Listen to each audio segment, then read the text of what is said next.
Hello everyone, welcome to our channel. ఈ రోజు కథ మూడు ముళ్ళ బంధం. వశిష్ఠ గ్రూప్ ఆఫ్ ఇండస్ట్రీస్ 30 అంతస్తుల పెద్ద భవనంలో 2 గంటల నుండి సాగుతున్న మీటింగ్. అదే కంపెనీలో గత 4 సంవత్సరాలుగా ఉద్యోగం చేస్తున్న మానస పురుషోత్తం 2 సంవత్సరాల నుండి ప్రేమలో ఉన్నారు. మీటింగ్ లో వాళ్ళు బాస్ చెప్పేది వింటూనే ఒకరినొకరు ప్రేమ చూపులు చూసుకుంటూ మురిసిపోతున్నారు. ఇంకొక అరగంటలో మీటింగ్ అయిపోతుంది అనగా విసుగు చిరాకుకి కేర్ ఆఫ్ అడ్రస్ అయిన ఆ company CEO Vashishta Trilok phone పదే పదే మోగడంతో తన పిఏని ఫోన్ లిఫ్ట్ చేసి విషయం ఏమిటో కనుక్కోమని సైగ చేశాడు. పిఏ చారి అసహనంగా ఇంకా గంభీరం నిండిన తన బాస్ ఫేస్ చూసి వణుకుతూ ఫోన్ తీసుకొని మీటింగ్ హాల్ నుండి బయటికి వెళ్లి విషయం కనుక్కొని అంతే వణుకుతూ వాళ్ళ బాస్ దగ్గరికి వచ్చాడు. వాట్ ఈస్ ద ప్రాబ్లం అని గంభీరమైన స్వరంతో కనుబొమ్మలు 2 దగ్గరికి చేసి అడిగాడు త్రిలోక్. అసలే వణికిపోతున్న పిఏ ఇప్పుడు తను విన్న విషయం ఎలా చెప్పాలో అని భయపడుతూ, మీ నాయనమ్మ గారిని హాస్పిటల్లో జాయిన్ చేశారట సార్, హార్ట్ స్ట్రోక్ వచ్చింది అని మెల్లిగా చెప్తాడు పిఏ.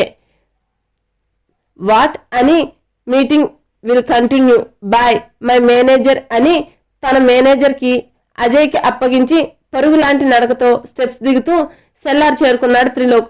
తన ఆఫీస్లో లిఫ్ట్ ఉందన్న విషయం కూడా మర్చిపోయాడు.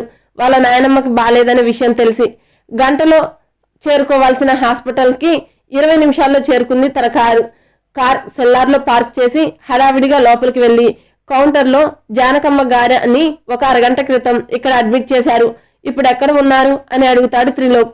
కౌంటర్లో ఉన్న అతను జానకి గారు ఎక్కడ ఉన్నారో చెప్పగా స్పీడ్గా నడుచుకుంటూ ఐసీయూ దగ్గరికి వెళ్లి ఐసీయూ బయట నుంచొని గ్లాస్ డోర్ నుండి ట్రీట్మెంట్ తీసుకుంటున్న వాళ్ళ నాయనమ్మను చూస్తూ నుంచుండిపోయాడు. త్రిలోక్ ఐసీయూ బయట నుంచున్న కాసేపటికి డాక్టర్ ఐసీయూ నుండి బయటకు వచ్చాడు. డాక్టర్, ఇప్పుడు ఆవిడికి ఎలా ఉంది డాక్టర్ అని అడిగాడు త్రిలోక్. గొంతులో కలవరాన్ని గుర్తించిన డాక్టర్, ఇప్పటికే అయితే ప్రమాదం లేదు మిస్టర్ త్రిలోక్, బట్ ఇంకోసారి ఇదే రిపీట్ అయితే కనుక డాక్టర్ మౌనంగా ఉన్నాడు. అర్థమైంది doctor, I will take care about her health అని అన్నాడు త్రిలోక్. డాక్టర్ త్రిలోక్ భుజాన్ని తడుతూ, హెల్త్ అంటే నాట్ ఓన్లీ బాడీ త్రిలోక్, మనసు కూడా ఆనందంగా ఉండాలి. ఆవిడ పడే మనోవేదనను మీరు తీర్చలేనప్పుడు మీరు ఎంతమంది పని వాళ్ళని పెట్టి ఎంత హెల్దీ ఫుడ్ పెట్టినా ఆవిడ కండిషన్ బెటర్ అవ్వదు. సో ఆవిడ కోరుకున్నది మీరు చేయగలిగితే she will be all right అని చెప్పి డాక్టర్ వెళ్ళిపోయాడు. జానకి గారిని ఐసీయూ నుండి రూమ్కి షిఫ్ట్ చేశారు. త్రిలోక్ జానకి గారి పక్కన కూర్చొని ఒక చేతిలో చేతిని వేసి ఇంకో చేత్తో ఆవిడ తల నిమురుతూ, ఇప్పుడు ఎలా ఉంది నాని అని అడిగాడు త్రిలోక్. ఆవిడ త్రిలోక్ వైపు చూసి వెంటనే తలను పక్కకు తిప్పేసుకుంటుంది. త్రిలోక్ ఆవిడ చేతిలో వేసిన చెయ్యి తీసి ఆవిడ గడ్డం పట్టుకొని, ఎందుకు నాని ఇలా అర్థం లేని కోపాలు, నీకేమైనా అయితే నేనేమవుతాను అని అడిగాడు. త్రిలోక్ మాట్లాడేటప్పుడు తన కళ్ళల్లో చేరిన కన్నీటిని జానకి గారి దృష్టిని దాటిపోలేదు. అయినా ఆవిడ కరగలేదు. తను ఇప్పుడు మనవడి కన్నీళ్లు చూసి కరిగిపోతే జీవితంలో మనవడు బాధపడవలసి వస్తుందని ఆవిడ గాంభీర్యాన్ని ప్రదర్శిస్తూ, నువ్వు పెళ్లి చేసుకుంటే నాకు ఈ విధంగా ఉండేది కాదు, ఈ బాధ ఉండేది కాదు లోక్ అని అంటూ తన గడ్డం పట్టుకున్న మనవడి చేతుల్ని తోసేస్తూ చెప్పింది. ఎన్నోసార్లు వాళ్ళిద్దరి మధ్య ఈ వాదం జరిగింది. కానీ ఈసారి జానకి గారు మనవడి పెళ్లి చేయాలి అని భీష్ముంచుకొని కూర్చున్నారు. తన నాయనమ్మ బాధను చూసి డాక్టర్ చెప్పిన మాటలు దృష్టిలో పెట్టుకొని కాసేపు ఆలోచించి సరే అని ఊపిరి వదిలి, సరే నాయనమ్మ, నేను పెళ్లి చేసుకుంటా, అంతే కదా, పెళ్లి చేసుకుంటాను, బట్ నాకు మినిమం ఒక 3 నెలలు టైం కావాలి, ఈలోపు నాకు ఎవరన్నా నచ్చితే వాళ్ళనే చేసుకుంటాను అని అన్నాడు త్రిలోక్. జానకి గారి మొహం 1000 మతాబుల్లా ఒకేసారి వెలిగించిన ఆనందంతో నిండిపోయి కళ్ళల్లోకి మెరుపు చేరి, నిజంగానా కన్నా, చేసుకుంటావా నాన్న అని అడిగారు. అవును చేసుకుంటాను, ఇంకెప్పుడు నువ్వు నీ హెల్త్ మీదకి తెచ్చుకోను అని చెప్పు అని దగ్గరుండి టిఫిన్ తినిపించి టాబ్లెట్స్ వేయించి దుప్పటి కప్పి పడుకోబెట్టి రూమ్ నుండి బయటకు వచ్చి తన ఫ్రెండ్ అయిన సూర్యకి కాల్ చేశాడు. క్లయింట్స్ తో మాట్లాడుతున్న సూర్య ఫోన్ రింగ్ అవుతుంటే ఫోన్ డిస్ప్లే మీద నెంబర్ చూసి 1 minute అని క్లయింట్ తో చెప్పి, చెప్పరా లోక్, ఏంటి విషయం అన్నాడు. వాటర్ బాటిల్ అందుకొని వాటర్ తాగుతూ, నాకు అర్జెంటుగా ఒక అమ్మాయి కావాలి అన్నాడు త్రిలోక్. వాళ్ళ బ్యాచ్ లోనే మిస్టర్ పర్ఫెక్ట్ కమ్ జెంటిల్మెన్ అయినటువంటి లోక్ ఈ మాటలు వినేసరికి సూర్యకి వాటర్ పొలమారింది. గొంతులో దిగిన నీళ్లు పొలమారి దగ్గును తెప్పించాయి సూర్యకి. జస్ట్ ఫ్యూ మినిట్స్ అని క్లయింట్స్కి చెప్పి సూర్య తన చైర్ నుండి లేచి పక్కకి వచ్చి, ఏం మాట్లాడుతున్నావురా నువ్వు, పొద్దున్నే డ్రింక్ చేసావా లేక రాత్రి తాగింది దిగలేదా అని అడిగాడు సూర్య త్రిలోక్ని. సూర్య ఇచ్చిన రియాక్షన్ ని బట్టి తను అడిగినది సూర్యకి వేరే విధంగా అర్థమైందని త్రిలోక్ గ్రహించి, నాకు ఒక అమ్మాయి కావాలి అంటే అందుకని కాదురా డర్టీ ఫెలో అని అన్నాడు. మరి ఇంకెందుకు అని అడిగాడు సూర్య. పెళ్లి చేసుకోవడానికి అన్నాడు త్రిలోక్. త్రిలోక్కి చెప్పిన దానికి సంతోషించి ఆనందం ఆశ్చర్యం కలగలిపి వాట్ అనే అరుపు రూపంలో బయటకు వచ్చింది. సూర్య అరిచిన అరుపుకి క్లయింట్స్ కాస్త కంగారు పడి పైకి లేచారు. అది గమనించిన సూర్య, సారీ స్మాల్ ప్రాబ్లం, 5 minutes కూర్చోండి వచ్చేస్తా అని సైగ చేసి చెప్పాడు. ఇటు త్రిలోక్ కూడా సూర్య అరుపుకి ఉలిక్కిపడి, ఎందుకురా అలా అరిచావు అన్నాడు. నువ్వు నిజంగానే పెళ్లి చేసుకుంటావా డౌట్ గా అడిగాడు సూర్య. అవును అని తన మాటలు పూర్తిగా చెప్పేలోపు, నిజంగా ఇది ప్రపంచంలో 8వ వింత అని సూర్య ఇంకా చెప్పకపోతూ ఉంటే, మరీ అంత ఎగ్జైట్ అవ్వకు, నేను ఒక కాంట్రాక్ట్ ప్రకారం పెళ్లి చేసుకోవాలి అని అనుకుంటున్నా, ఆ వివరాలు నీతో మాట్లాడాలి, ఎప్పుడు రమ్మంటావు అని అడిగాడు త్రిలోక్. త్రిలోక్ మాటలు విన్న సూర్య నిట్టూర్పు విడిచి, అనుకున్నా నువ్వెప్పుడు పెళ్లి చేసుకోవాలి నా బొంద, ఈ మధ్య నా దగ్గర వర్క్ నేర్చుకోవడానికి చేరిన నా అసిస్టెంట్ కేసు గెలవడం, నువ్వు పెళ్లి చేసుకోవడం ఈ జన్మలో చూడలేము అని అన్నాడు సూర్య. ఎప్పుడు రమ్మంటావు నన్ను చెప్పు అని అసహనంగా అడిగాడు. ఈవినింగ్ 7 తర్వాత ఫ్రీ అవుతాను అని బదులిచ్చాడు సూర్య. సరే ఇప్పుడే వచ్చి మీట్ అవుతాను అని ఫోన్ పెట్టేశాడు. సూర్య వెనక్కి తిరిగేసరికి తన అసిస్టెంట్ ఏదో కేసు కోసం ఫైల్ తెరగేస్తున్నాడు. సూర్య తన అసిస్టెంట్ వైపు ఒక లుక్ వేసి క్లయింట్స్ తో మాట్లాడే పనిలో పడ్డాడు. సూర్య క్లయింట్స్ తో మాట్లాడడం అయిపోయింది. క్లయింట్స్ కూడా వెళ్ళిపోయారు. అయినా కూడా అతని అసిస్టెంట్ ఫైల్ తిరగేయడం ఆపలేదు. ఏంటి స్నేక్ కింగ్, ఏంటి సంగతి, తిరగేస్తున్నావు అని అడిగాడు సూర్య. సార్ నా పేరు స్నేకు కింగు కోబ్రా కాదండి, నా పేరు నాగరాజు అని చెప్పాడు తన కళ్ళజోడు సర్దుకుంటూ. సర్లేరా స్నేక్, ఎంతకీ విషయం ఏంటో చెప్పు అన్నాడు సూర్య. సార్ స్నేకు కోబ్రా కాదండి, నాగా అండి అని అన్నాడు. ఏడోకులే, విషయం చెప్పు. ఈ విడాకుల కేసు ఉందిగా, ఆ ఫైల్ ఉందిగా సార్, దీనికి సంబంధించిన మెయిన్ పేపర్ మిస్ అయింది, అదే వెతుకుతున్నా అన్నాడు స్నేక్ రాజ్. సైన్స్ ఎగ్జామ్ కి సోషల్ స్లిప్ పెట్టినట్లుంది నీ వ్యవహారం అంటూ స్నేక్ వెతికే ఫైల్ తీసి ఇస్తూ చెప్పాడు. సార్ ఇదే, ఈ ఫైలే అని ఓపెన్ చేసి, హా సార్ ఈ పేపర్ కోసమే వెతుకుతున్నా అని తను వెతుకుతున్న ఫైల్ కవర్ పేజీ చూశాక అర్థమైంది అది ల్యాండ్ సెటిల్మెంట్ ఫైల్ కేస్ అని. ఆ ఫైల్ చూసి నాలుక ఖర్చుకొని తలగొక్కుంటూ సారీ సార్ అన్నాడు. సరే వెళ్ళి పని చూసుకో అని అన్నాడు సూర్య. రాత్రి 7 దాటింది. త్రిలోక్ సూర్య ఇంటి డోర్ ముందు నిలబడి కాలింగ్ బెల్ కొట్టాడు. సూర్య డోర్ ఓపెన్ చేసి రారా అని చెప్పాడు. త్రిలోక్ లోపలికి వెళ్లి సోఫాలో కూర్చున్నాడు. సూర్య వైఫ్ అవని వచ్చి హాయ్ అన్నయ్య బాగున్నారా అని అడుగుతూ 2 కాఫీ కప్పులు ఉన్న ట్రేను సూర్య వాళ్ళ ముందు పెట్టింది.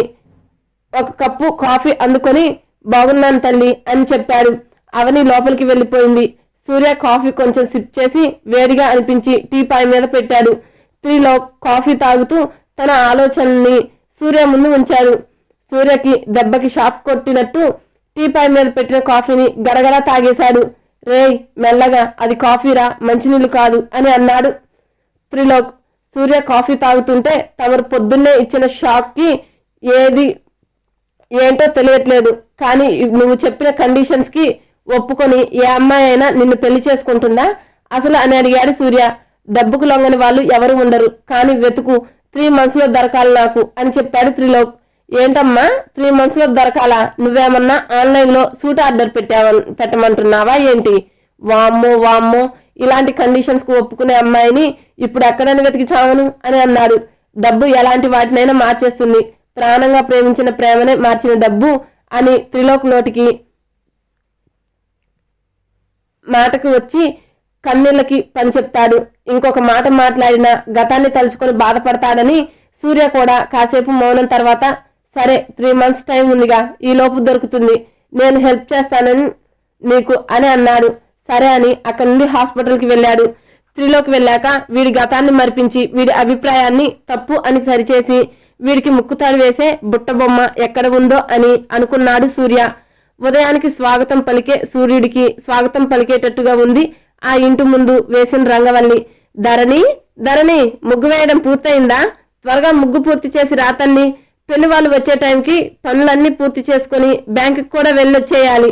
మగ పెళ్లి వారి ముందు మాట వస్తే బాగోదు అని ఇంటి లోపల నుండి వినపడిన పిలుపుకు వస్తున్నా అంటూ నడుముకి బిగించిన డ్రెస్ చున్నీ తీసి భుజాన వేసుకుని వెళ్ళింది ధరణి లోపలికి వెళ్లేసరికి వాళ్ళ అమ్మ దేవి చెమటలు తుడుచుకుంటూ నీళ్ల బిందె తోముతూ ఉంది. ధరణి రావడాన్ని గమనించిన దేవి ముగ్గు పెట్టడం అయిపోయిందా ధరణి అని అడిగింది. అవునమ్మా అయిపోయింది అని బదులిస్తూనే ఆవిడ చేతిలో నుండి నీళ్ల బిందెను తీసుకుని కడిగేసి మున్సిపల్ ట్యాప్ నీళ్లు పట్టడానికి గుమ్మం దాటి గేట్ తీసుకుని రోడ్డుకి అవతల వైపు ఉన్న ట్యాప్ దగ్గరికి వెళ్ళింది ధరణి. నీళ్లు పట్టుకుని తిరుగు రోడ్డు దాటుతుండగా ఒక చిన్న పాప పరిగెడుతూ కింద పడిపోయింది. రోడ్డుకి మధ్యలో ఆ పాప కింద పడటం చూసి తన దగ్గర ఉన్న నీళ్లతోనే పరుగును వెళ్లి ఆ బిందె పక్కన పెట్టి ఆ పాపను లేపి తనకెక్కడైనా దెబ్బలు తగిలాయా అని తన ఒంటిని తడిమి చూస్తూ ఉండగా ఒక కారు వచ్చి డాష్ ఇవ్వబోయే అంతలో ఆగింది. కారు గుద్దేసిందేమో అని ఆ పాపని గుండెలకి హత్తుకొని కళ్ళు మూసుకొని ఉంది ధరణి. కారులో ఉన్న త్రిలోక్ కారు దిగి కొంచెం ఉంటే ప్రాణాలు పోయేవి, సరిగ్గా రోడ్డు దాటలేవా, చూడ్డానికి చావడానికి నీకు నా కారే దొరికిందా అని అరిచాడు. చూసుకొని కారు నడిపే అలవాటు నీకు లేకపోవచ్చు కానీ చచ్చే కర్మ నాకే లేదు. ఇదిగో ఈ పాప ఇక్కడ కింద పడితే ఇక్కడ ఆగాను అని ఆ పాపను చూపించింది. మాటలు సరిగ్గా రాని, నీ కంటికి నేను డ్రైవింగ్ రాకుండా కార్ కంట్రోల్ చేయలేని వాడిలా కనపడుతున్నానా ఈడియట్ అని తిట్టాడు త్రిలోక్. మాటలు సరిగ్గా రానివ్వు, లేదంటే చేతలతో సమాధానం చెప్పాల్సి వస్తుంది అంటుంది ధరణి. ఏం చేస్తావు నువ్వు అంటూ ధరణి దగ్గరికి వచ్చాడు త్రిలోక్. చెప్పను, చూపిస్తా అని పాపని ఒక పక్కన నిలబెట్టి వెంటనే కింద పెట్టిన బిందెని ఎత్తి ఆ నీళ్లు త్రిలోక్ మీద వంపేసి అతను తేరుకునే లోపు ఆ బిందెని తీసుకుని మళ్ళీ ట్యాప్ దగ్గరికి పరుగున వెళ్ళిపోయింది.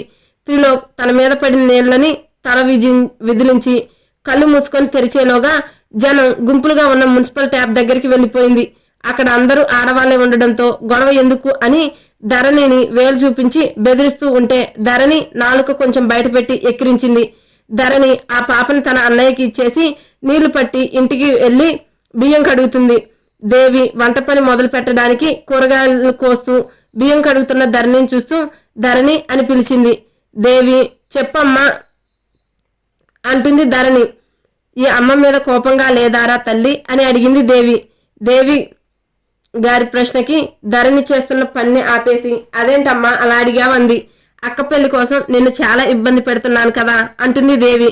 అమ్మా ఇంతకు ముందు కూడా నీకు చెప్పాను కదా నీ మనసులో నుండి ఇలాంటి ఆలోచన తీసేయమని అంటుంది ధరణి.